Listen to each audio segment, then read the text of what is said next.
तेलंगाना के वजीर के.टी. रामा राव ने एक बार फिर हिंदी जबान की निफाज पर सवाल उठाए। इन्होंने कहा है कि हिंदुस्तान की कोई कौमी जबान नहीं है। उनके मुताबिक मुल्क में 22 सरकारी जबानें और 300 गैर सरकारी जबानें बोली जाती हैं और किसी एक जबान को सब पर थोपना मुनासिब नहीं। के.टी.आर कहते हैं कि हिंदी बोलने वालों की तादाद ज्यादा होने का मतलब ये नहीं कि इसे सब पर नाफिज किया जाए। उनका कहना है कि अगर हिंदी के फरोग के लिए बजट में 50 करोड़ रुपए मख्तस किए जा सकते हैं तो तेलुगु और बंगाली जैसी दीगर जबानों के लिए भी फंड्स फराहम किए जाने चाहिए। इन्होंने सवाल उठाया कि जब हम तेलुगु को दूसरों पर नहीं थोपते तो हमारे ऊपर हिंदी क्यों थोपी जा रही है।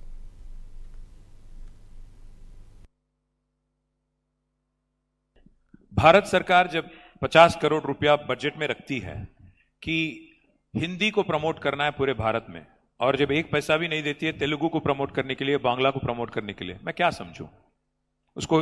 हिंदी इंपोजिशन तो नहीं कहूंगा, बट हिंदी को प्रमोट तो कर रहे हैं। ऐसा नहीं है कि नहीं प्रमोशन हो रहा है, पर मसला वो नहीं है, समस्या वो नहीं है। मैं यहां पे बैठ के आज हिंदी में आपसे मैं at least I am trying to converse in Hindi as to my best ability. मुझे किसी ने जबरदस्ती की क्या कि आप हिंदी सीखो? नहीं।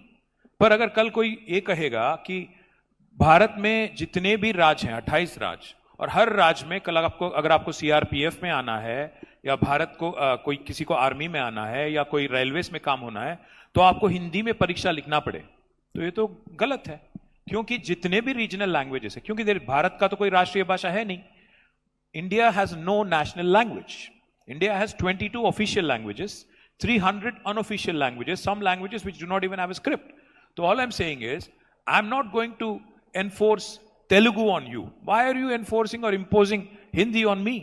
Leave it to the country, leave it to the people of this country. Why are we imposing ourselves on each other?